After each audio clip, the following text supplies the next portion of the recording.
네, 그럼 발표 시작하겠습니다. 일단 발표 제목은 그냥 말 그대로 Next.js를 우리가 많이 사용하고 있는데요. 그 Next.js를 라이프 사이클을 한번 이제 눈으로 한번 확인해 보고 싶은데 어떻게 확인할 수 있을까를 막 고민하다가 디버깅으로 확인해 보면 되지 않을까? 라고 생각해서 확인하다 보니까 여기서 좀 배운 게 좀 나름 있었어요. 그래서 그거를 좀 정리해 가지고 같이 공유 드리는 자리라고 생각하시면 될 것 같습니다. 그래서 제목은 Next.js 생명주기 디버깅으로 눈으로 확인하기. 네, 발표 시작하겠습니다.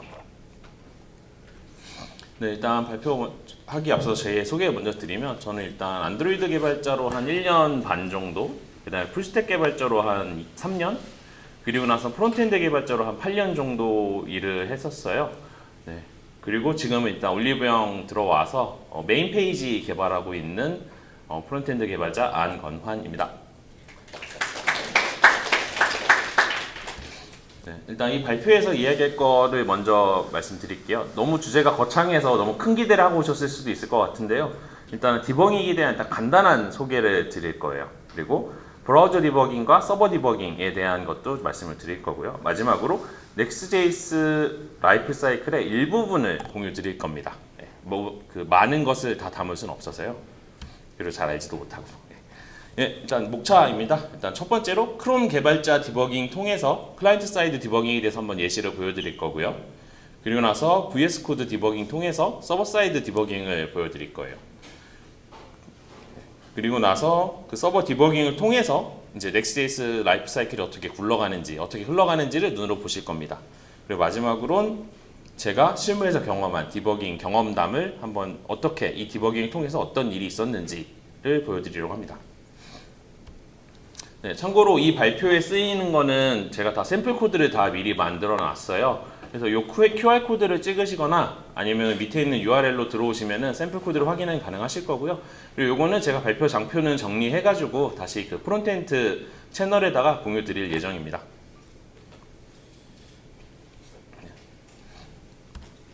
네, 그 샘플 프로젝트 개발 환경에 대해서 한번 간략하게 말씀드릴게요. 저는 일단 올리브영에서 쓰고 있는 스펙과 최대한 유사하게는 만들었어요.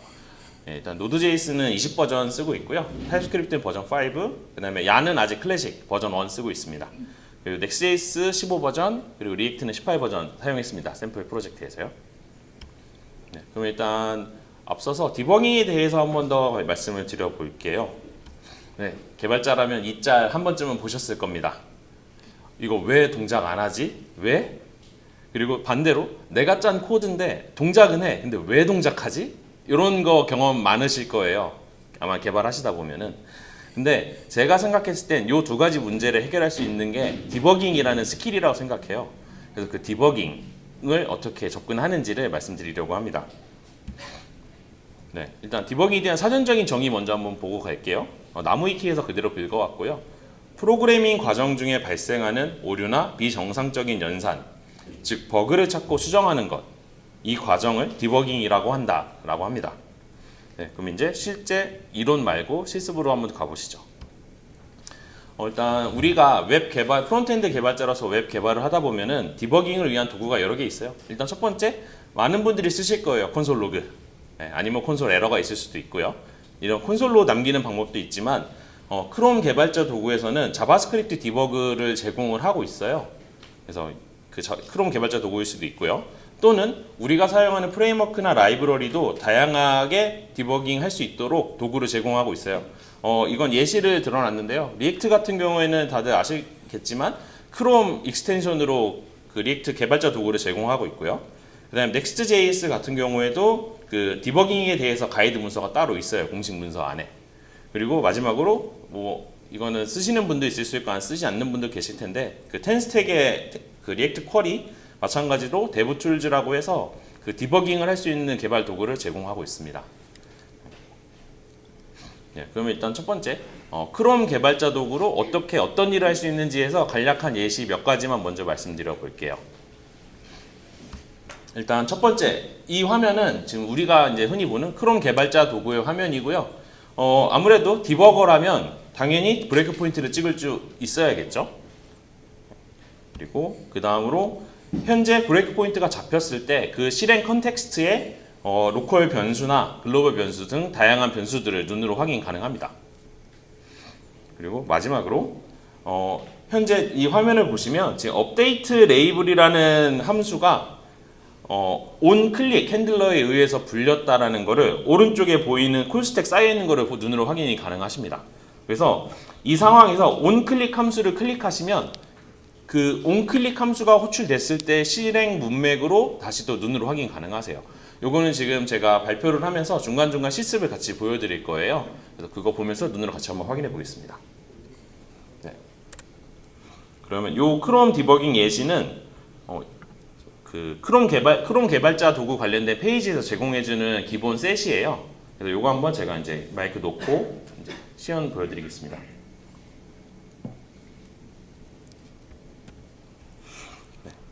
이렇게 이제 크롬 개발자 도구를 띄웠어요. 그러면 여기 여러 가지 탭이 있잖아요. 우리 개발자 도구를 봤을 때 그러면 소스 탭을 가셔서 현재 접속한 도메인으로 가서 보시면 자바스크립트 파일을 여기 눈으로 확인 가능하시거든요. 이런 식으로. 그러면 getting started JS 파일을 열면 여기 이렇게 열리게 되고요. 그러면 저는 동일하게 여기서 업데이트 레이블에다가 브레이크 포인트를 한번 찍어 볼게요. 그리고 이 업데이트 레이블은 아까 말한 온클릭에서 불렸고요. 온클릭 버튼은 여기에 핸들러가 걸려 있는 거거든요. 그럼 여기다 예시를 걸어 볼게요. 뭐 1 더하기 2를 할 거야 라고 누르면 보시다시피 크롬 개발자도 통해서 여기 디버깅 브레이크 포인트가 걸리는 걸 보실 수 있고요. 그리고 제가 말씀드린 것처럼 요 실행 문맥에 이 변수들 있잖아요. 이 변수들을 여기서 보는 게 아니라 여기서 그냥 보실 수 있으세요. 그리고 아니면 뭐 이렇게 후보를 해도 보이고요. 참고로 다음 스텝으로 넘어가거나 할 때는 여기에 마우스 후보를 좀 오랜만 하시면 F8번, F10번 이런 식으로 단축키도 눈에 보일 수 있어요. 그래서 이걸 통해서 좀 편하게 디버깅이 가능하고요.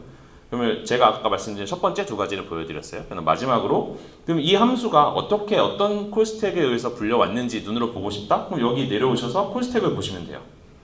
네, 이런 식으로. 그럼 업데이트 레이블을 불린 부모가 온클릭이구나 라는 게 이제 콜스택에 쌓여 있는 게 눈으로 보이는 거죠. 그럼 온클릭을 누르시면요, 이때 실행 문맥으로 다시 바뀝니다. 네. 그래서 이 함수가 온클릭에 의해서 불렸다라는 걸 코드적으로도 볼 수 있지만 디버거로 눈으로 확인도 가능하십니다. 네. 이런 식으로 크롬 개발자 도구를 사용하면 디버깅이 가능합니다. 그러면 이 정도로 일단 간단한 클라이언트 디버깅 예시를 보여드렸고요. 그럼 이제 이거는 이제 그냥 팁 같은 걸 좀 공유 드리려고 해요. 일단 첫 번째, 방금 예시로 보여드렸던 브레이크 포인트가 가끔씩 안 찍힐 때가 있어요. 근데 이거 새로 고침하면 또 찍힙니다. 이거는 가끔씩 이상하더라고요. 이건 저도 잘은 모르겠어요. 근데 새로 고침해도 안 돼. 브레이크 포인트가 안 찍혀. 그러면 그냥 콘솔 로그 한 줄만 더 추가하셔도 돼요. 그러면 대부분 콘솔 로그에서는 또 그 해당 라인에 브레이크 포인트를 찍을 수 있기 때문에 거기서 또 디버깅 할 수 있고요. 정말 두 번째도 안 돼. 그러면 또 그 디버거라는 예약어가 있어요. 정말 그냥 우리 코드 레벨에서 디버거하고 세미콜론을 찍어주시면 그 크롬 개발자 도구가 실행을 하다가 디버거를 만나면 자연스럽게 브레이크 포인트를 멈춥니다. 이런 식으로 세 단계를 좀 거쳐서 브레이크 포인트를 해서 디버깅 하실 수도 있고요. 그리고 지금 보시면 커맨드 P라는 단축키가 있어요. 이 단축키 좀 익숙하실 거예요. VS 코드 많이 쓰시는 분들이라면. VS 코드에서도 커맨드 P라는 단축키를 누르면 내가 파일명으로 파일 찾기가 되거든요. 그 크롬 개발자도 똑같아요. 커맨드 P를 누르고 파일명을 누르시면은 내가 수정하던 파일명을 찾아서 바로 열 수 있어요. 네, 이렇게도 할 수 있고요. 그리고 또 마찬가지 우리가 개발을 하다 보면은 되게 라인 수가 많아지잖아요. 그럼 라인까지 찾아가는 스크롤 하는 게 또 번거롭잖아요. 근데 이것도 마침 또 VS 코드에도 똑같이 컨트롤 G라는 단축키가 있는데 이게 특정 라인으로 이동하는 거거든요. 근데 크롬 개발자 도구도 공교롭게 똑같은 단축키를 갖고 있어요. 그래서 저는 크롬 개발자 도구로 디버깅 하면서 요 정도를 좀 많이 쓰는 것 같아요, 주로. 그래서 요거는 이제 클라이언트 사이드 디버깅 쪽 얘기하면서 좀 팁을 드리고 싶어서 말씀드렸습니다. 네. 그러면 일단 이렇게 된 이상 이제 크롬은 우리에게 브라우저가 아닙니다. 우리에겐 개발자 도구예요. 네. 그러면 크롬을 개발자 도구로서 이제 브라우저에서 동작하는 코드는 디버깅 할 수 있는 법을 이제 우리는 공유를 받았어요. 근데 아시다시피 Next.js는 클라이언트 사이드도 있지만 서버 사이드가 있단 말이에요. 그러면 서버 쪽 디버깅은 어떻게 하지? 라는 게 이제 의문이 드실 거예요. 그러면 이제 그거에 대해서 서버 디버깅 어떻게 하지라는 거를 어떻게 해소했는지를 설명드리겠습니다. 일단 저는 VS 코드를 가지고 개발을 하고 있어서 이 발표는 VS 코드를 가지고 디버깅하는 법에 대해서 예시로 들어들었다 보시면 될 것 같아요. 네, 저는 VS 코드를 가지고 서버 사이드 디버깅을 할 겁니다. 네, 일단 그 실제 디버깅을 눈으로 보여드리기 전에 앞서서 VS 코드 디버깅이라는 게 있어? 라고 하시는 분들도 있을 수 있는데요. 요거 이제 디버그 관련해서도 VS 코드 공식 문서에 연결되어 있습니다. 링크가. 공식 문서 안에 들어가 보시면 VS 코드가 지원하는 게 Node.js랑 타입스크립트도 디버깅 지원해주고요. 그 외에 파이썬, 자바, C++, C# 등 되게 굉장히 많은 프로그래밍 언어를 지원하고 있어요. 좀 놀랍지 않나요? 무료 에디터인데. 네. 그리고 참고로 Next.js는 아시다시피 Node.js 기반이기 때문에 우리는 Node.js 디버깅 기능을 이용해서 그 기능으로 서버 디버깅을 할 겁니다. 그리고 더 나아가서는 저희가 우리가 테스트 코드를 작성하거나 할 때 제스트를 사용하잖아요. 그러면 크롬에 VS 코드에 확장 프로그램 설치하고 이 VS 코드 디버깅을 하면 테스트 코드를 돌다가도 디버깅이 가능해요. 네, 이런 과정까지 있습니다. 네, 그래서 그럼 VS 코드에서 디버깅 어떻게 할 건데? 라는 건데요. 요건 이제 그 VS 코드에 이제 예약된 폴더예요. .vs 코드라는 거 밑에 다양한 설정 파일들을 넣을 수 있는데요. 그 launch.json이라는 파일을 추가하시면 돼요. 그러면 이제 여기서 제가 앞서 말씀드린 게 네임은 그냥 원하는 대로 지정하시면 되고요. 그 타입은 아까 제가 Next.js는 Node.js 기반이기 때문에 노드로 디버깅 할 거야 라고 말씀을 드렸잖아요. 그렇기 때문에 노드 터미널을 지정할 거고요. 그 다음에 서버를 실행해야 되니까 런치, 그리고 이 커맨드는 지금 저는 yan을 쓴다고 했기 때문에 yan dev라는 명령어를 이용해서 프로젝트를 로컬에서 실행하고 있고요. 뭐 npm이나 pnpm이나 다른 패키지 매니저 사용하시는 분은 그 실행하는 명령어를 넣어주시면 됩니다. 네, 그러면 일단 그 VS 코드로 디버깅 어떻게 해? 라는 것도 말씀을 드렸어요. 그럼 이제 다음으로 할 거는 디버깅으로 Next.js 실행 흐름을 같이 눈으로 보면서 Next.js가 이런 방식으로 이렇게 동작하는구나를 눈으로 볼 겁니다. 네, 앞서서 한번 도식을 한번 그려봤어요. 요게 이제 순서대로 보면은 유저가 우리 고객이 우리 페이지로 들어오게 되면 Next.js는 처음에 HTML을 결국 요청하게 됩니다. 그리고 서버 사이드 렌더링이 동작하겠죠. 그리고 HTML 응답 받는다라고 했는데 요 그 서버 사이드 렌더링 영역을 조금 더 상세하게 풀어놓은 그림이라고 보시면 될 것 같아요. 그러면 말씀드려 볼게요. 일단 요 get initial props라는 이 함수는 엄밀히 지금은 디프리케이트 돼 있어요. 쓰지 말라고는 하지만 일단 전체적인 라이프 사이클을 보기 위해서 구현되어 있다는 점 참고 부탁드리고요. 그러면 app.tsx로 맨 처음에 진입이 됩니다. 그리고 나서 get initial props를 통해서 만약에 API 서버라든지 다른 데서 공통 데이터를 긁어야 되는 요청해서 가져와야 된다고 하면은 common API request response를 받게 되고요. 그리고 나서 그 다음엔 또 저희가 그 서버 사이드 렌더링 했을 경우에는 get server side props라는 또 독특한 함수를 또 구현을 하잖아요. 그 함수에서 다시 실행돼서 그 페이지에서 필요한 별도 API를 한 번 더 호출하게 되는 거죠. 그리고 난 뒤에 다시 app.tsx에 정의되어 있는 앱 컴포넌트로 다시 돌아옵니다. Next.js는. 그래서 앱에서 근간이 되는 레이아웃을 한 번 더 렌더링을 하고요. 그리고 나서 이 앱 컴포넌트 내부에 설치해 놓은 페이지 컴포넌트를 다시 렌더링을 합니다. 이 일련의 과정을 거쳐서 서버 사이드 렌더링이 완료되면 그 페이지 HTML을 고객이 전달받도록 되는 거라고 보시면 될 것 같아요. 이 흐름은 이따가 실습을 하면서 예제를 보여드리면서 눈으로 보실 겁니다. 그러면 제가 이제 실습으로 보여드릴 거의 목록을 좀 정리해 봤어요. 좀 많긴 한데요. 첫 번째는 이미 앞서 말씀드린 대로 제가 말한 대로 실행이 되는지 눈으로 보는 거 한번 보실 거고요. 그 다음에 그 get initial props나 get server side props에서 반환하는 return props로 반환하는 그 데이터가 어떻게 전달되는 거지? 어떻게 디버깅 되는 거지? 라는 것도 같이 볼 거고요. 그 다음에 그 페이지, 참고로 우리 Next.js는 서버 사이드 렌더링 한 번만 실행되고 그 이후부터 클라이언트 사이드 렌더링 시작됐으면 유니버셜 렌더링, 클라이언트에서만 동작한다고 하기 때문에 app.tsx 앱 컴포넌트는 다시 렌더링 되지 않습니다. 그런 것도 한번 같이 눈으로 볼 거고요. 그리고 다음에 또 보고 싶은 거는 그런 얘기가 있어요. Next.js 문서를 보다 보면은 그 서버에선 실행되지 않는데 클라이언트에서만 실행되는 훅들이 있다고 했어요. 그게 대표적인 예시가 유즈 이펙트 훅이에요. 그러면 저는 동일한 코드를 가지고 유즈 이펙트 훅이 실행되는지 안 되는지를 보고 눈으로 한번 확인해 볼 거예요. 그리고 그 다음 또 볼 주제는 쉘로우 라우팅이라는 걸 또 한번 들어보셨을 거예요. Next.js. 참고로 저희는 이 문서는 일단 페이지 라우터 기반으로 작성은 되어 있고요. 네.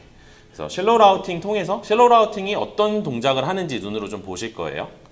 그리고 마지막으로 이제 또 요즘 트렌드에 맞게 또 앱라우터는 또 어떻게 동작하는지 동작 실행 순서도 밑에 간략하게 적어놨는데요. 여기 또 레이아웃 컴포넌트들을 먼저 순회를 하고 그 다음에 그 페이지의 컴포넌트를 렌더링하고 그 이후에 추가적으로 메타데이터를 부르는 방식으로 돌아가거든요. 이것도 한번 디버깅하면서 눈으로 같이 볼 겁니다. 그러면 다시 또 마이크를 내려놓고 한번 실습하는 걸로 보여드리도록 하겠습니다.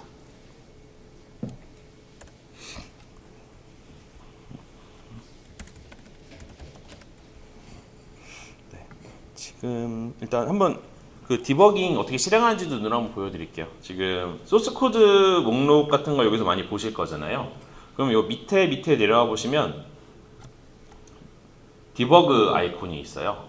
그럼 요 디버그 아이콘에 보시면 이렇게 되어 있는데 요거는 지금 제가 아까 앞서 말씀드렸던 것처럼 VS 코드의 launch.json이라는 파일 안에 서버 사이드 디버깅을 하기 아까 그 발표 장표에 있었던 내용 그대로 들어 있어요. 그래서 이 내용대로 이 디버그 목록에서 나오게 되고요. 그래서 저는 여기 이 버튼 눌러서 단축키도 보이죠? F5 버튼 누르면 실행이 된다고 되어 있고요. 실행을 할 거고요. 참고로 제가 좀 터미널에 좀 이것저것 많이 해놨더니 좀 늦게 떠요. 그래서 타임아웃 나가지고 지금 실행이 안 된 거거든요. 이런 경우에는 그냥 단순하게 여기 얀 대부 명령을 한 번 더 쳐주시면 됩니다.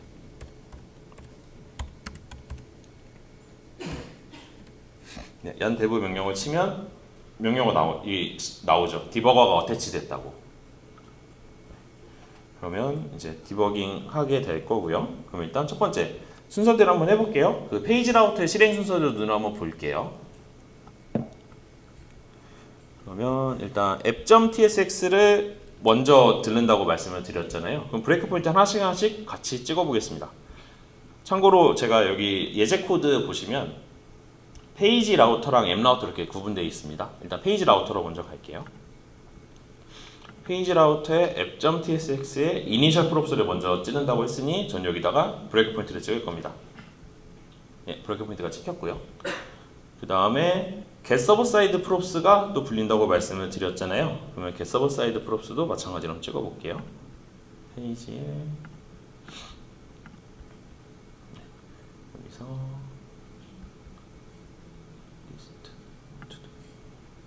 투두 목록을 가져오는 거에 get server side props가 아마 있을 거예요. 네, 여기 get server side props 여기도 똑같이 브레이크 포인트 찍을 거고요. 그리고 나서 다시 app.tsx의 앱 컴포넌트 렌더링 되는 부분에 다시 또 브레이크 포인트를 찍어줄 겁니다. 그리고 나서 다시 돌아와서 실제 페이지의 컴포넌트의 디버그를 찍어줄 거예요. 이렇게 되면 이제 내려가게 되는 거죠. 자, 이제 브레이크 포인트를 찍었으니 실제 눈으로 한번 확인해 보시죠. 그러면 투두 목록으로 진입을 할 겁니다. 네, 지금 투두 목록을 진입을 하고 나서 브레이크 포인트가 찍힌 모습이에요. 그러면 app.tsx 파일에 get initial props가 첫 번째로 불렸어요. 그리고 여기도 마찬가지로 후보하고 있으면 단축키들이 눈에 들어옵니다. 네, 그래서 저는 다음 스텝으로 리즘을 할게요. 리즘을 하면 그 다음 아까 제가 말씀드렸죠. 그 다음 app.tsx 다음은 페이지에 get server side props로 온다고 했잖아요. 그럼 그 흐름대로 따라온 거예요. 그리고 다음 넘어가 볼게요. 죄송합니다. 여기서 다음으로 넘어가면 그 다음은 다시 get server side props를 갔다 왔으니 이제 앱 레이아웃을 렌더링을 해야 되잖아요. 그래서 앱 레이아웃 렌더링 하는 곳에 브레이크 포인트가 또 찍힌 거예요. 그리고 다시 또 리즘을 해주면 다시 페이지 컴포넌트, 이 해당하는 페이지 컴포넌트를 렌더링 하게 되는 거죠. 그리고 나서 응답을 주게 되면 잠시만요. 응답을 주게 되면 그때 이 페이지가 그려지게 되는 거고요. 그럼 이렇게 일련의 과정을 통해서 서버 사이드 렌더링이 진행되는구나 라는 걸 눈으로 같이 본 거예요. 그리고 그 다음으로 또 볼 거는 저희가 한 번 더 세로 고침을 해볼게요. 세로 고침이 그 다음 또 할 거는 제가 이제 여기 이니셜 프롭스에서 리턴한 프롭스가 어떻게 전달되는지, 그리고 get 서버 사이드 프롭스에서 반환한 이 값이 어떻게 전달되는지 또 한번 눈으로 볼게요. 세로 고침을 하면 여기서 저는 페이지 프롭스라는 값을 반환할 겁니다. fprop 1, 2가 있고요. 그 다음에 get 서버 사이드 프롭스 똑같이 dehydrate state라고 하는 이 프롭스를 같이 프롭스로 전달해 줄 거예요. 그러면 여기서 이제 페이지 프롭스라고 하는 곳에 지금 제가 전달해 준 변수들이 다 눈에 보이실 거예요. dehydrate state도 눈에 들어와 있고요. 그 다음에 app 프롭스도 눈에 들어와 있고요. 그래서 get initial props에서 반환하는 값하고 그 다음에 페이지에 있는 get server side props에서 반환하는 값이 같이 머지가 돼서 한 곳으로 들어온다고 보시면 될 것 같아요. 그래서 리턴할 때 혹시나 같은 프롭스를 쓰게 되면 오동작이 있을 수 있으니 이 부분을 주의해 주시면 좋을 것 같아요. 그리고 나서 저희는 또 이제 앱 안에서는 페이지 컴포넌트를 저희가 묶어놓고 있잖아요. 안에 랩핑해놓고 있잖아요. 거기 전달해 줄 때 이 불필요한 인자는 전달하지 않도록 제거해주는 작업도 해주시면 좋습니다. 예를 들어서 dehydrate state 같은 경우에는 페이지 컴포넌트까지 전달될 필요가 없거든요. 왜냐면은 요 안에 있는 하이드레이션 바운더리라고 불리는 요 컴포넌트를 전달해 주는 게 목표였지 페이지에 주는 게 목표가 아니었거든요. 그러면 우리는 디스트럭처링을 통해서 구조분해를 땅을 해서 요 값을 빼내줘야 의도하지 않은 데이터를 페이지에 컴포넌트 전달하지 않을 수 있습니다. 그래서 마찬가지로 frops나 fprops 1, 2 둘 다 빼주고 그 외의 컴포넌트 프롭스들만 이제 페이지 컴포넌트 전달하는 거죠. 요렇게가 일단 또 한번 보여드린 거고요. 그리고 나서 지금 app.tsx가 이제 렌더링이 됐잖아요. 이제 여기서 그리고 나서 제가 말씀드린 게 app.tsx가 한번 실행되고 나면 다시 그 app.tsx에는 레이아웃은 렌더링 되지 않는다고 말씀을 드렸잖아요. 그럼 저는 다른 페이지로 한번 이동을 해볼게요. 다른 페이지를 이동을 했는데 이니셜 프롭스는 불리는 게 맞아요. 왜냐하면 그 페이지에서 필요로 하는 서버 사이드 데이터가 따로 있기 때문에. 그래서 이니셜 프롭스도 불릴 거고요. 그리고 그 페이지에서 정의된 get 서버 사이드 프롭스도 불렸을 거예요. 지금 브레이크포인트 안 찍어놔서 안 보이지만, 근데 지금 앱 컴포넌트를 서버에서 렌더링하는 건 돌지 않았어요. 이 말인즉슨 Next.js가 처음에는 서버 사이드를 동작하는데 다음부터는 클라이언트에 동작하기 때문에 유니버설 렌더링으로 동작하고 있다라는 걸 또 눈으로 같이 볼 수 있었던 거죠. 그리고 그 다음 또 보여드릴 거는 제가 여기다가 아마 유즈 이펙트 훅에다가 또 똑같이 브레이크 포인트 한번 걸어볼게요. 그러면 다시 한 번 더 새로 고침 해보겠습니다.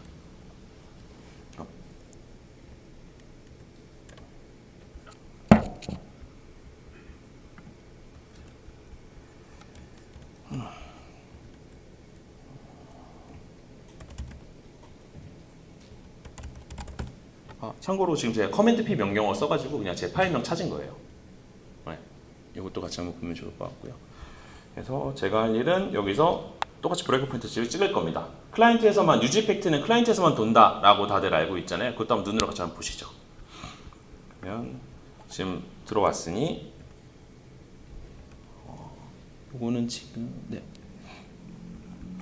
다시 한번 새로 고치 한번 해보겠습니다.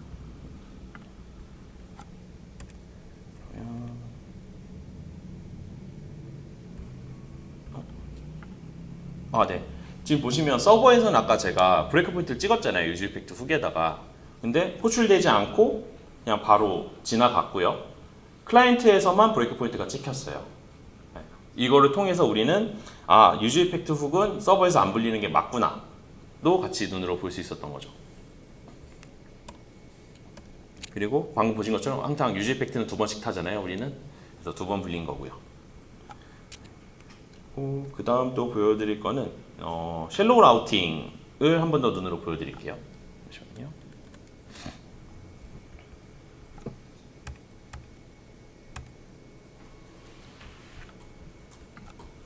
제가 쉘로우 라우팅을 하기 위해서 또 다른 UI를 준비해 놨어요. 그건 이제 탭 UI거든요. 그래서 탭에 들어왔고요. 지금 보시면 첫 번째로는 섀도우 라우팅을 쓰지 않는 상태로 구현해 놨어요. 그러면 지금 첫 번째 데이터를 가져올 때 서버로 요청을 해요. 넥스에이스 서버는. 그리고 여기서도 한번 브레이크 포인트 하나 더 잡아볼게요.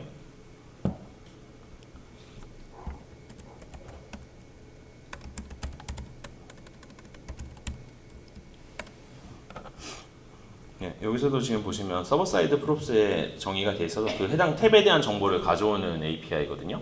여기서 동일하게 브레이크 포인트 찍어볼게요. 그러면 이 다음에 두 번째 탭을 누를 때도 두 번째 탭에 대한 데이터를 가져와야 되잖아요. 근데 이미 프론트에 이미 다 렌더링이 됐는데 다시 또 서버를 가는 게 되게 어찌 보면 비효율적일 수도 있다는 생각도 들거든요. 지금 보시면 서버를 다시 찌른 거예요. 섀도우 라우팅이 꺼져 있는 상태로. 그렇게 되면 다시 이제 get 서버 사이드 프롭스가 돌고 이 섀도우 라우팅을 했을 때 서버 사이드 렌더링을 돌진 않아요. 그 클라이언트 사이드 렌더링 하나, 그 데이터를 프리패치해서 가져오는 로직이 이 get 서버 사이드 프롭스라는 로직이 여기에 정의되어 있기 때문에 이 로직만 탄다고 보시면 될 것 같아요. 그래서 또 세 번째 탭을 가면 동일하게 서버까지 데이터 요청을 하는 모습을 눈으로 확인이 가능하세요. 이건 지금 섀도우 라우팅을 하지 않았을 때인 거고요. 그럼 저는 이제 섀도우 라우팅을 이제 적용을 해볼게요.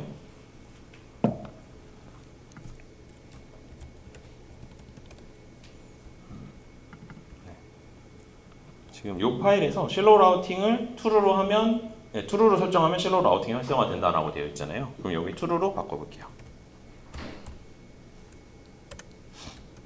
저장하고요. 그 다음에 이 페이지를 한번 새로 고침 한번 해보겠습니다. 그러면 새로 고침을 했기 때문에 첫 번째 페이지 요청은 당연히 서버 사이드 렌더링을 타야겠죠.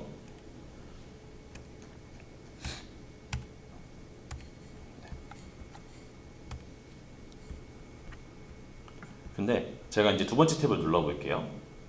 눌렀을 때 섀도우 라우팅을 적용했기 때문에 서버 사이드 프롭스로 가지 않습니다.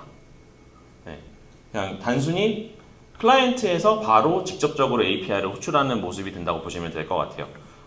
그러면 섀도우 라우팅이 좋은 거냐? 라고 하면 그것도 아닌 게 가끔씩은 이제 보안적인 측면에서 엔드포인트를 숨겨야 될 때가 있을 거예요. 그럴 때는 서버까지 가서 엔드포인트 숨기는 그런 측면에서는 또 섀도우 라우팅을 끄고 쓰는 게 더 좋을 수도 있습니다.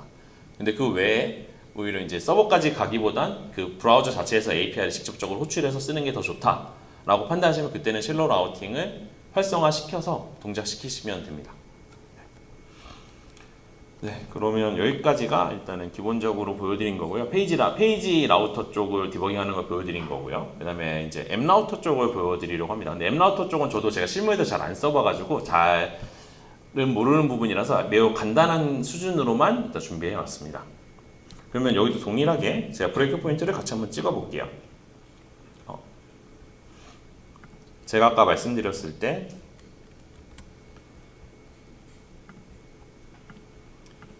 앱의 레이아웃이 불리고 앱의 레이아웃이 불리고 브레이크 포인트 찍을게요.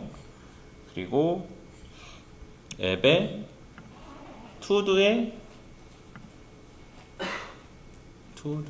레이아웃이 여기 투두 이제 이거는 제가 지금 그 구조를 인덱스 페이지, 그다음에 투두 리스트 목록 페이지, 그다음에 투두 디테일 페이지로 나눠놨거든요. 그래서 적층 구조가 그렇게 되어 있어서 지금 제가 할 거는 상세 페이지로 바로 들어갈 건데 그 쌓여 있는 레이아웃들을 다 렌더링 한다는 걸 눈으로 보시면 될 것 같아요. 그래서 이렇게 될 거고요. 네, 투두 레이아웃도 동일하게 컴포넌트를 브레이크 포인트 찍어줄 겁니다. 그리고 나서 상세 페이지에서 이 컴포넌트 렌더링 하는 곳에 들어오게 될 거고요. 그리고 나서 메타데이터를 정보를 조회하는 영역으로 들어오게 될 겁니다. 이 일련의 순서로 돌아가는지를 눈으로 같이 보시면 될 것 같아요.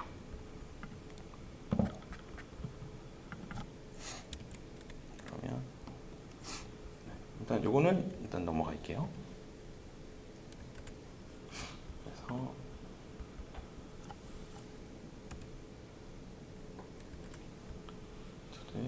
상세로 갈게요. 그리고 저는 여기서 세로 고침 한번 해보겠습니다. 아예 처음부터 SSR이 된다는 가정하에 세로 고침 해준 경우에 이제 최상위 M 라우터의 레이아웃에 레이아웃을 돌게 되는 거고요. 그 다음에 그 부모, 디테일 페이지의 부모인 리스트의 레이아웃을 또 돌게 되는 겁니다. 그리고 나서 이제 실제 투두 아이템의 디테일 페이지의 레이아웃 컴포넌트를 렌더링 한다고 보시면 될 것 같아요. 그리고 나서 이제 그 페이지 컴포넌트를 렌더링 합니다. 그리고 마지막으로 이제 메타데이터를 또 우리는 만들어야 되잖아요. 그럼 그 메타데이터를 만드는 get generate metadata 함수까지 불려지면서 서버 사이드 렌더링의 여정은 마무리가 됩니다. 네. 이렇게 보면 이제 서버 사이드 렌더링이 된 겁니다. 일단 제가 시연으로 준비한 거는 일단 여기까지고요. 이런 식으로 우리는 이제 서버 사이드 디버깅도 VS 코드를 통해서 할 수 있는 경험을 공유 받으신 거예요. 지금 제가 뭔가 말을 많이 했지만 여기 있는 내용은 다 다뤘다고 보시면 될 것 같아요. 네. 그리고 그 마지막으로 이제 제가 얘기할 건 이제 그러면 이 디버깅 이론만 알고 실무에서 어떻게 쓰는데 어떤 경험이 있는데 이런 것도 같이 공유 드리면 좀 더 체감하기 좋으실 것 같아서 그 간단한 예시 두 가지를 좀 준비했습니다. 일단 첫 번째는 요거 아무래도 다들 개발하시다 보면 많이 익숙한 모습일 것 같아요. 가운데 있는 함수가 util 함수예요. 근데 이 함수는 한 번만 불려야 돼요. 근데 어느 순간 봤더니 막 여러 번 불리고 있는 거예요. 이게 왜 여러 번 불리지? 라고 하는데 근데 이 함수가 하필이면 되게 많은 곳에 쓰이는 util 함수인 거예요. 그러면 그 코드를 찾아서 일일이 찾아가는 것도 되게 힘들 거잖아요. 그래서 제가 선택한 거는 아까 크롬 개발자 디버그에서 콜스택을 볼 수 있다고 말씀을 드렸잖아요. 그래서 저는 이 함수 자체의 디버깅을 걸어 놓고요. 그래서 페이지에 진입했을 때 콜스택을 따라갔어요.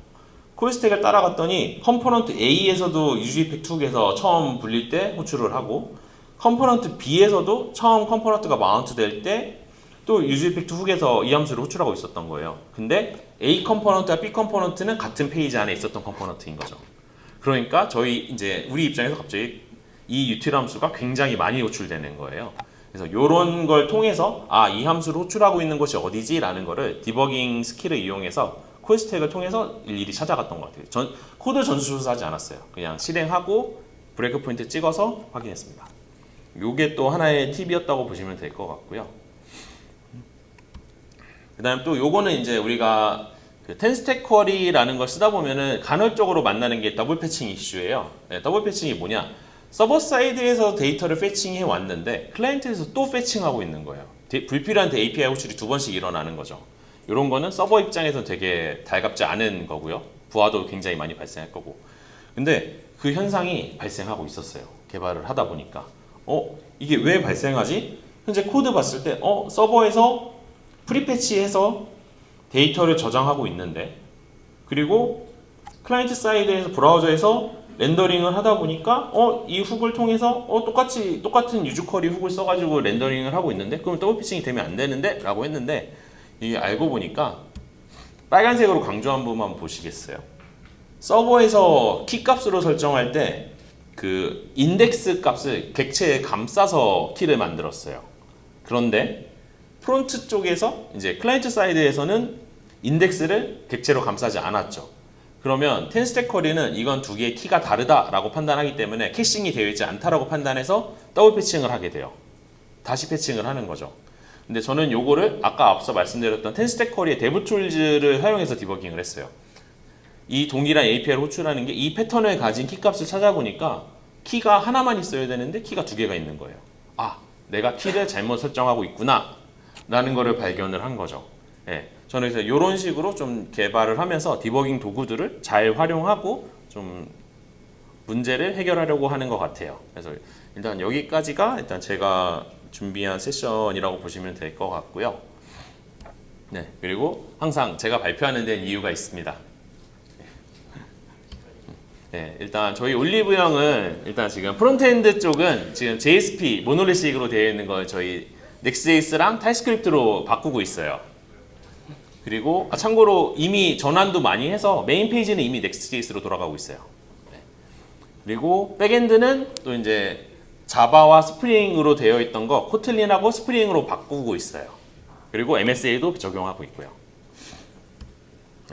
참고로 요거 저희 채용 링크입니다. 지금 저희 프론트엔드, 백엔드, SRE 뭐 가리지 않고 다 채용하고 있거든요, 저희. 그래서 관심 있으신 분은 이 링크 통해서 지원해 주시면 될 것 같고요. 그리고 또 공교롭게도 여기가 연차가 낮으신 분이면은 또 뭔가 경력으로 지원하기 어렵다 근데 이게 또 운이 좋았나 봐요. 오늘부터 또 저희 CJ그룹 공채 열렸고요. 그다음에 저희 올리브영도 또 신입 공채가 열렸습니다. 그래서 그쪽 지원하시면 또 좋은 결과 있으면 같이 또 동료로서 만날 수 있으면 좋을 것 같고요. 네. 그리고 또 저희는 또 나름 테크 블로그도 운영하고 있어요. 되게 많이 하고 있고 참고로 제가 2023년, 24년에 발표했었던 내용은 다 이 블로그 안에 올라가 있습니다. 네, 거기다 정리해놨고요. 그리고 참고로 지금 블로그 이게 실제 우리 저희 올리브영 테크 블로그 페이지고요. 되게 엄청 많은 내용으로 뭐 많은 데이터를 어떻게 처리했는지 아니면 클래식에서 뭐 이제 레거시에서 이제 새로운 아키텍처를 어떻게 전환했는지 이런 경험기도 다양하게 있고요. 그리고 여기 이제 보시면 프론트엔드라고 또 해시태그들이 있어요. 태그를 누르시면 또 프론트엔드 쪽 글만 또 모아서 보실 수도 있고요. 네, 이상으로 제 발표 준비한 건 여기까지입니다. 감사합니다. 이제 남은 건 아마 Q&A 시간일 것 같아요. 혹시 질문 있거나 궁금하신 거 있으시면 뭐 이 발표에 대한 것도 좋고요. 올리브영에 대한 것도 좋습니다. 손 들어주시면 마이크 전화.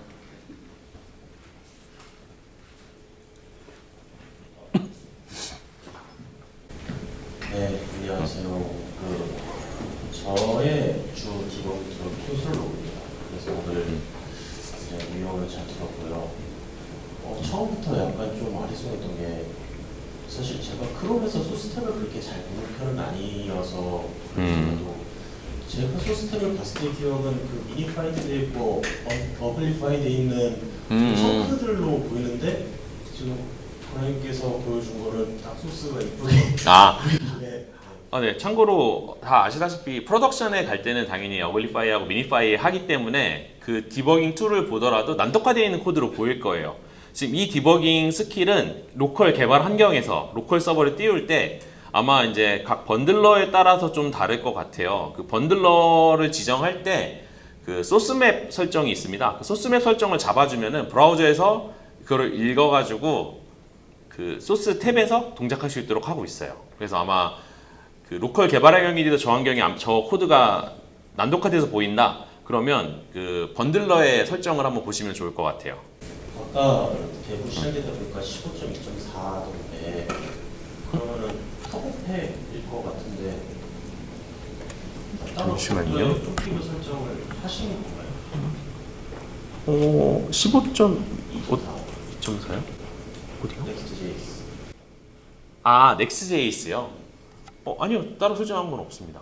그냥 저는 기본 설정되어 있는 대로 한 거고요. 네. 이게 네네네.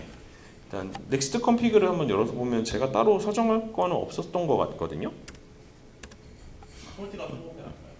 네, 아마 이것도 넥스트 버전에 따라 다를 거예요. 어떤 거는 터보팩을 쓸 거고요. 아직 터보팩 기본 아니지 않나요? 저도 정확히 모르겠어요. 최신 버전이 네. 옛날에 네네. 따로 땡땡 붙여줘요. 네. 아무튼 여기서 보시다시피 지금 제가 따로 넥스트 컴피그에서 그 디버그를 위해서 설정을 조작하거나 한 건 없습니다. 감사합니다. 네, 또 혹시 더 질문 있으시면 질문 주시면 좋을 것 같습니다.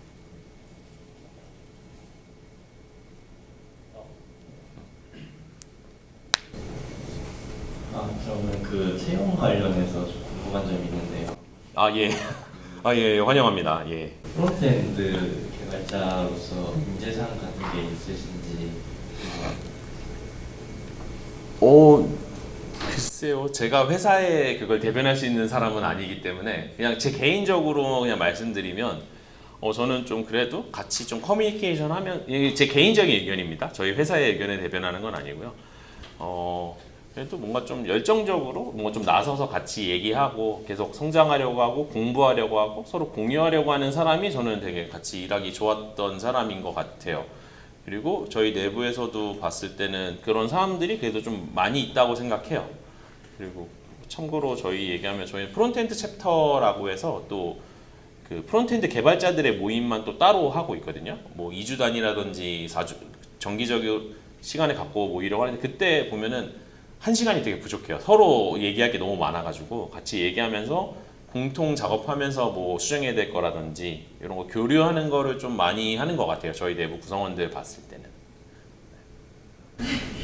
그 처음에 프론트랑 서버 둘 다 패치를 하고 있다는 사실은 어떻게 발견하셨는지 별도의 뭐 모니터링 툴 같은 게 있었는지 궁금합니다. 아, 그 두 번째 사례로 공유했던 거 어떻게 더블 패칭이 발생하고 있는지를 왜냐면 그거를 저희가 뭐 그냥 네트워크 개발자 도구를 봤어요. 네트워크 탭을 봤는데 내가 서버에서 프리패치를 한 데이터인데 왜 API를 또 요청하고 있지? 라는 거를 발견을 했어요. 그래서 그거 보고 이상하다 해서 거기서 시작해서 파고 들어갔다고 보시면 될 것 같아요. 그래서 아시다시피 우리는 넥스에이스 서버에서 프리패치한 데이터는 가급적이면 프론트에서는 다시 패칭 안 하는 게 좋잖아요. 네, 그래서 그거로 발견했습니다. 네, 또 혹시 질문 있으실까요? 예, 저쪽에 또 질문 있으십니다. 약간 이어서 하나. 예. 그럼 그 시간은 보통 얼마나 해요? 그 서버에서 요청한 데이터를 클라이언트에서 유효하다라고 생각하고 있는 스테이 타임은 어떤 기준으로 얼마나 가지고 계세요? 그 스테일 타임 같은 경우에는 지면마다 다르게 설정합니다. 왜냐면 저희가 또 결국은 프론트엔드는 백엔드로부터 데이터를 가져와서 화면에 그려주는 거기 때문에 백엔드에서 데이터 캐싱을 얼마나 하느냐에 따라서 지면마다 캐싱 거는 시간을 다르게 관리해야 되는 게 맞다고 보고요. 그리고 또 스테일 타임을 너무 길게 잡으면 고객에게 최신 데이터를 보여줄 수 없다는 단점도 있어서 저희는 지면마다 그리고 API 캐싱마다 그 다르게 설정하려고 하고 있습니다. 안녕하세요. 저는 아까 그 데이터 설치했을 때 필요 없는 데이터까지는 페이지에 안 넘기려고 제거를 해야 된다고 하셨는데 굳이 따로 이렇게 제거를 꼭 해야 되는 필요가 있는지가 궁금해요. 네, 그거 그러면 좋은 질문 주신 것 같아요. 그것도 한번 그럼 예시로 한번 디버깅 한번 보여드릴게요. 그러면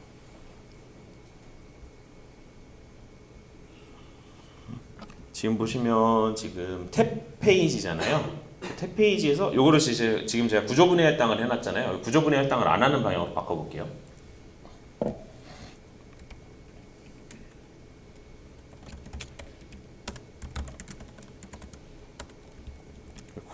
코드는 돌아가야 되니까 여기서 구조분해 할당을 할게요. 그리고 나서 app.tsx에서 요 구조분해 할당하는 것도 제거할게요. 그러면 그냥 페이지 프롭스를 전달해 주면 되겠네요.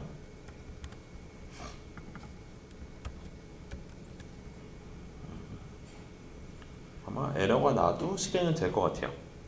그럼 이렇게 했을 때 또 디버깅을 한번 걸어 볼게요.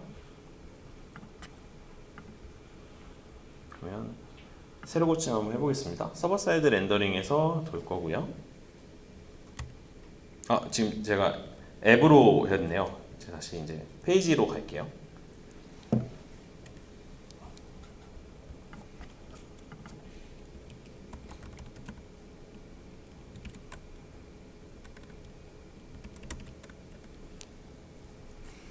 네, 지금 여기 보시면 이제 네.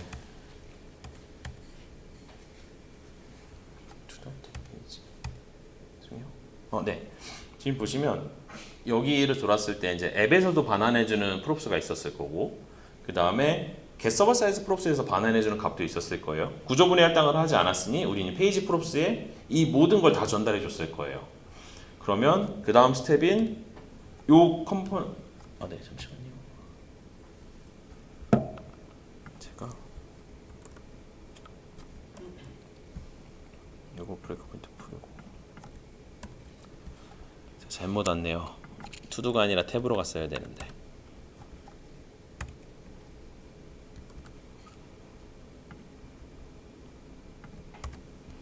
네, 다시 설명할게요. 루트 앱으로 들어왔고 여기서 페이지 프롭스로 모든 값을 다 있는 상태죠. 디버깅에서 봤을 때 이 상태에서 페이지 컴포넌트 렌더링을 할 거거든요. 이게 또 데모의 법칙인가? 잠시만요. 다시 한번 해볼게요. 브레이크 포인트가 안 찍혔었던 것 같아요.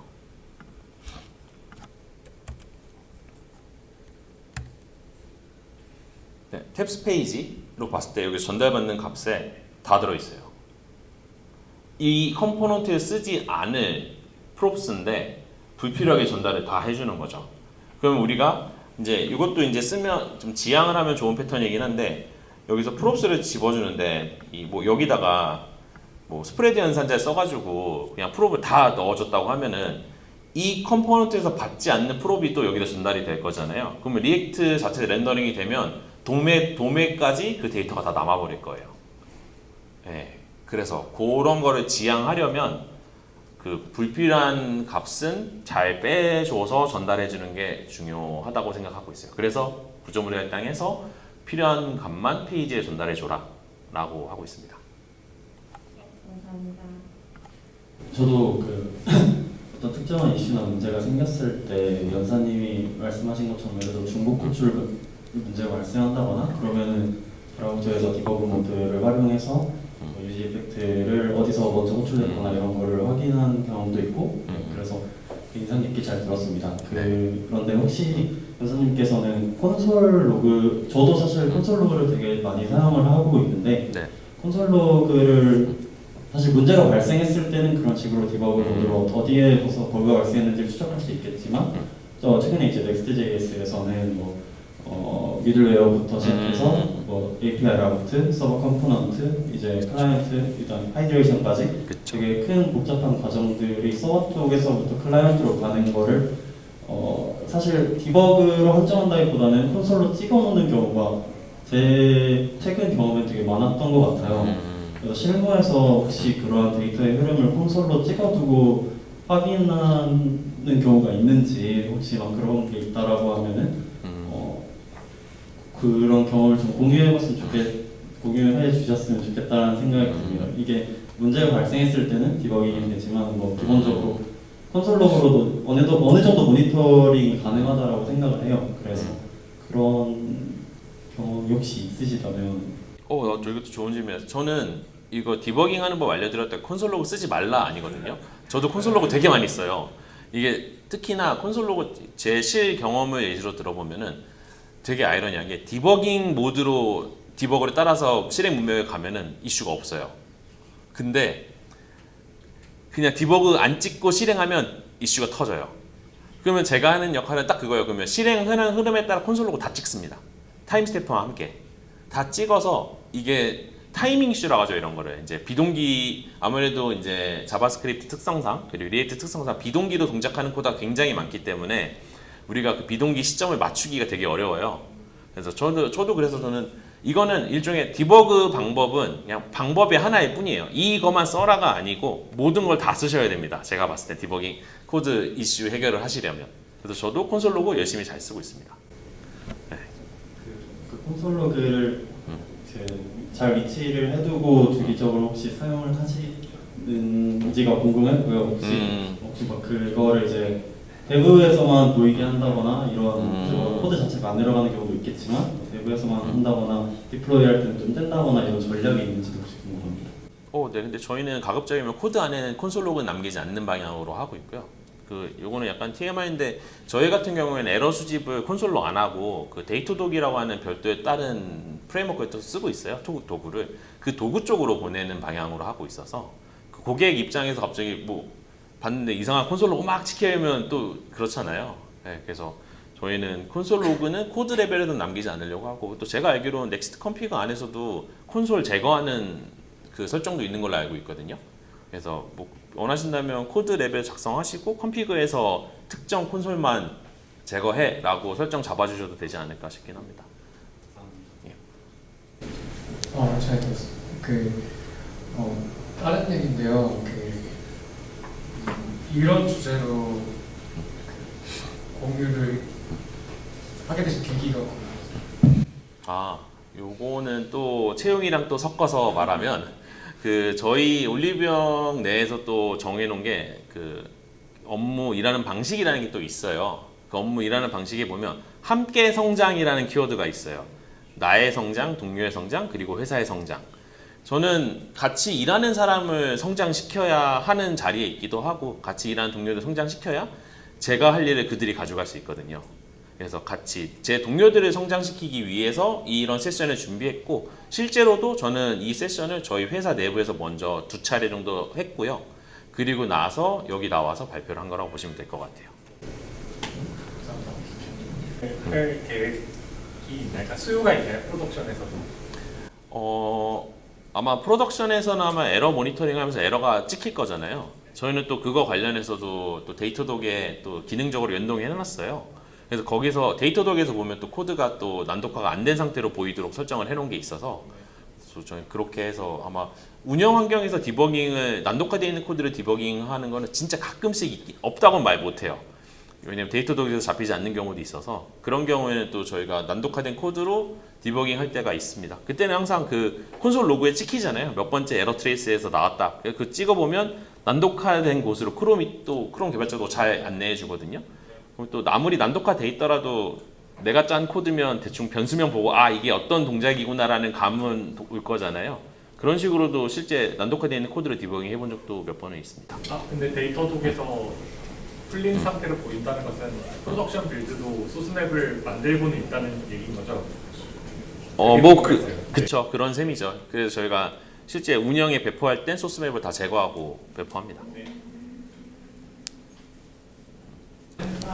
네. Next.js 같은 경우는 서버를 저희가 직접 실행해서 볼 수 있는 건데 프론트에서는 인푸트 패키지를 라이브러리를 인푸트해서 사용하는 경우가 있잖아요. 네, 그렇죠. 네, 그래서 만약에 그 사용하는 라이브러리에서 뭔가 에러가 난다거나 아니면 뭔가 좀 분석을 해보고 싶을 때 그럴 때는 디버깅 하신 적이 있는지 어떻게 하시는지 그런 게 궁금해요. 아니요. 저 라이브러리에서 에러가 나는 경우에는 거기까지 디버깅을 한 적은 없고요. 다만 이제 그런 경우에는 이제 에러 나오는 로그 보고 저 같은 경우는 그냥 오픈소스면은 오픈소스 저장소 가가지고 그 함수를 제가 쓰는 버전에 맞춰서 그 함수 찾아서 그 항목 보고 그리고 나서 거기서 동일한 이슈가 리포트가 됐는지 GitHub에서 찾아보고 거기서 동일한 이슈 있다? 그럼 거기 있는 워크라운드 방법을 적용하거나 아니면 없다면 이슈를 제보하거나 이런 식으로 일하는 것 같아요. 그 말씀하신 대로 라이브러리까지 디버깅은 하진 않는 것 같아요. 그런 일이 생기면 안 되겠지만 혹시 디버깅을 실패해 보신 경험 문제가 있는데 네. 그걸 결국에 해결하실까요? 디버깅 실패의 정의가 뭐냐에 따라 다르긴 할 건데 어쨌든 뭐 디버깅을 통해서 에러의 원인을 밝혀내본 적이 없는 적이 있느냐? 당연히 있죠. 네, 그거는 당연히 있을 수밖에 없고요. 그런 경우에 저희는 최대한 그 운영 환경에 비슷하게 만들어가지고 로컬에서 최대한 디버깅해서 원인 찾으려고 하고 있어요. 네, 실제로도 디버깅이 만능은 아니에요. 제가 봤을 때도 아까 크롬 개발자 도구만 해도 브레이크 포인트가 안 찍힐 때도 있고요. 이상하게 내가 원하는 라인에 찍었는데 다른 라인에 브레이크 포인트가 찍힐 때도 있고요. 그건 제 실력이 부족했을 수도 있고 아니면 뭐 문제가 있는 걸 수도 있고요. 실제로 있습니다. 네. 이번 주제랑 관련이 없지만 에러 얘기가 조금 나와서 리액트 쿼리를 주로 스텝으로 사용하고 계신데 저 같은 경우에는 쿼리 캐시에다가 에러 처리하는 부분을 남겨놓고 공용으로 어느 정도 처리하고 그게 처리가 안 될 경우에는 다른 처리를 하고 있고 에러 바운더리도 한번 적용해보고 싶고 서스펜스도 사용하고 싶고 유즈 서스펜스 쿼리도 사용하고 싶은데 이런 부분들에 대한 니즈가 분명히 회사 내부에서 있을 것 같아요. 그럴 경우에 이거를 어떤 식으로 바운더리를 설정하거나 아니면 어떤 부분은 바운더리를 설정하지 않거나 이런 거에 대한 논의나 아니면 계획 같은 게 있으셨는지. 저희 내부적으로는 일단 끊어서 하면 일단 에러 바운더리는 저희 내부적으로 쓰고 있고요. 근데 에러 바운더리는 제가 알기로는 클라이언트 사이드에서만 동작할 거예요. 그래서 서버 사이드에 거기서 에러 바운더리 동작하지 않아서 그래서 저희는 서버 사이드 렌더링하는 쪽에서 에러 바운더리가 무용하다라고 이건 제 개인적인 생각이고요. 그렇게 생각하고 있고 그 다음에 클라이언트 쪽에서는 저희 다 에러 바운더리로 대부분 감싸 놓는 편입니다. 왜냐면 항상 우리끼리 프론트만 있으니까 얘기하면은 백엔드에서 항상 올바른 데이터만 주진 않잖아요. 네, 그렇게 썼던 것 같고요. 아직 저도 유즈 서스펜스 쿼리 같은 건 아직 써본 적은 없었던 것 같아요. 일단 에러 바운더리 정도만 사용했었던 것 같아요. 네, 감사합니다. 그리고 서버에서 돌 때는 트랙 캐치 잘 걸어놔야죠. 결국 서버에서 500에러 튕겨버리면 다시 또 프론트에서는 또 할 수 있는 게 없어서 그 넥스트JS 서버에서요.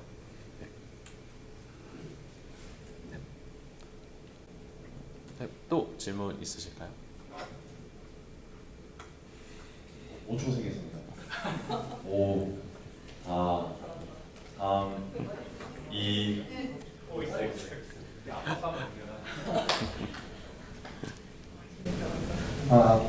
발표 잘 들었습니다. 저는 웹 라우터 관련해서 여쭤보고 싶은 게 있는데요. 제가 알기로는 SSR의 TTFB가 긴 걸 해결하기 위해서 이제 스트리밍 SSR이 이제 Next.js에서 도입이 되는데, 그러니까 코드를 보니까 리액트 쿼리에서 이제 프리패치에 어웨이트를 이제 걸어 놓으셨더라고요. 네, 맞아요. 네. 그렇게 이제 하면은 이제 서버에서 이제 어쨌든 한번 기다리다 보니까 스트리밍 SSR의 이제 이점이 좀 사라지는 부분이 없지 않아 있는데, 그래서 어느 이제 데이터를 이제 뭐 프리패칭 한다든지 이런 이제 그런 일들이 정리된 게 혹시 있으신지? 이 부분은 저도 잘 모릅니다. 예, 저희 내부에서는 아직 페이지 라우터를 쓰고 있어서 저도 실무에서는 M 라우터를 써본 적이 없어요. 그래서 이 발표 자료 발표 준비하면서 간단하게 해본 거여가지고 저도 아쉽게도 M 라우터 쪽 지식은 제가 많이 알지 못합니다. 네, 감사합니다.